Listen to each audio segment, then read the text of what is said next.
కోరిక. వాసవీదేవి పెనుగొండకి ముందు పేరు ఏమిటి? అమ్మవారి గుండంలో దూకిన తర్వాతనే పెనుగొండ అని పేరు వచ్చింది. మరి అమ్మవారి కంటే ముందు ఏం పేరు ఉండేది తెలుసుకుందామా? నగరేశ్వరపురం, నగరేశ్వర స్వామి ఉండేవాడు. జ్యేష్ఠ శైలం అనే పేరు. మరి బృహదద్రి ఇట్లా ఒక్కొక్క యుగంలో ఒక్కొక్క పేరు ఉన్నది. ఒక్కొక్క యుగంలో ఒక్కొక్క పేరు ఉన్నది. బృహదద్రి, అమ్మవారి కాలంలో నగరేశ్వరపురం, జ్యేష్ఠ శైలం, ఇట్లా ఒక్కొక్క యుగంలో ఒక్కొక్క పేరు ఉన్నది ఆ యొక్క పెనుగొండకి.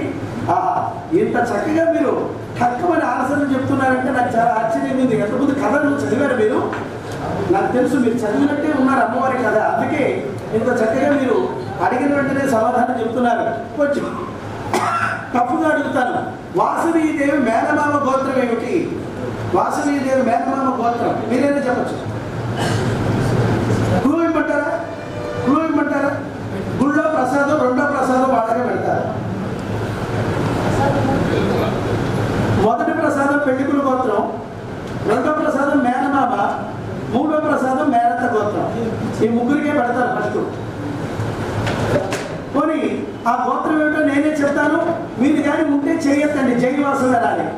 వాసవీదేవి మేనమామ గోత్రం మిథునపుర మైత్రేయస. ఎవరైనా ఉన్నారా? చాలా మంది ఉన్నారు బంధువులు. వాళ్ళు ఎక్కడున్నా అమ్మవారికి మేనమామలు. మరి అట్లాగే ఇంకొకటి వాసవీదేవి మేనత్త గోత్రం ఏమిటి? ఇది మూడో ప్రసాదం దేవాలయంలో ఇస్తారు. దసరా కానీ, జయంతి రోజులు కానీ, అమ్మవారి ఆత్మార్పణప్పుడు కానీ తప్పనిసరిగా ఈ మూడు గోత్రాలను పిలుస్తారు. వాసవీదేవి మేనత్త గోత్రం. పోనీ నేను చెప్తాను, ఉంటే జైవాసం అనండి. వాసవీదేవి మేనత్త గోత్రం పునయశిల, పౌలశశ, సూర్యకుల. మరి మీరు మేనమామలు ముందుకు వచ్చి కూర్చోండి చక్కగా. చూడండి ఏమ్మా అంతేనా? అలాగే అందుకే ముందుకు రమ్మన్నా. అలాగే తల్లులారా, 102 గోత్రాల్లో 2 గోత్రాలు అతి అదృష్టాలు ఏమిటి? ఇప్పుడు మేనమామ, మేనత్త గోత్రాలు. అందుకే వాళ్ళు కష్టపడక్కర్లేదండి. అలా షాపులో కూర్చుంటే చాలు విపరీతమైనటువంటి వ్యాపార లాభం వచ్చేంత మహా గొప్ప అనుగ్రహం మేనమామలు, మేనత్తలు.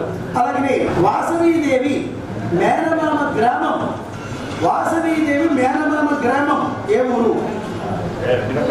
వాసవీదేవి మేనమామ గ్రామం ఏ ఊరు? 3 రోజులు అమ్మవారి ప్రదర్శనలు తీసేసినటువంటి ఆర్యవైశ్య మహిళలు, ఆర్యవైశ్య పెద్దలు, పట్టణ పరిసర ప్రాంత ప్రజలందరికీ ముందుగా నా ధన్యవాదాలు.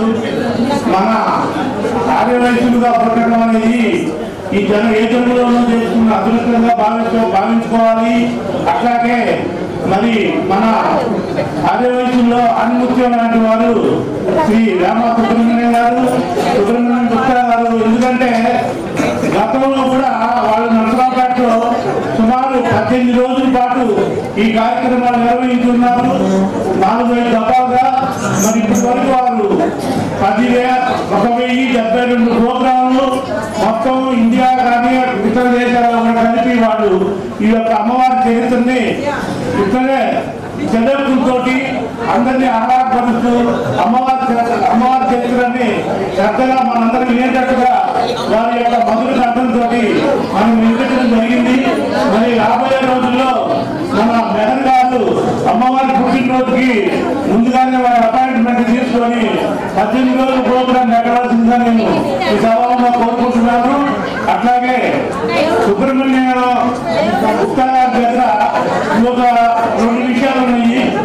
మనము మన కమ్యూనిటీ పరంగా మన గుప్తా గారి ద్వారా జాతకాలు కానీ, వాస్తు పరంగా కానీ చాలా చక్కగా మనకు అర్థమయ్యే రీతిలో వారు మనకు వివరించడం కూడా జరుగుతుంది.